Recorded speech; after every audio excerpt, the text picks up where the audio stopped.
Nandito tayo sa bayan ng Lopez upang gunitain ang 79th anniversary ng Lopez National Comprehensive High School na taunang ginaganap sa pamamagitan ng parada.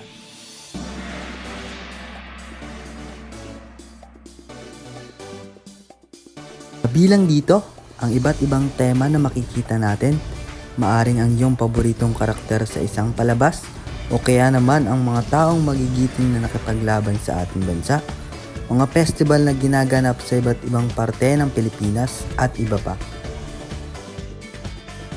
Ang lahat ng ito ay pinagsama-sama at pinakita na talagang ang mga Pilipino ay may kanya-kanyang kahusayan sa paggawa ng mga ito.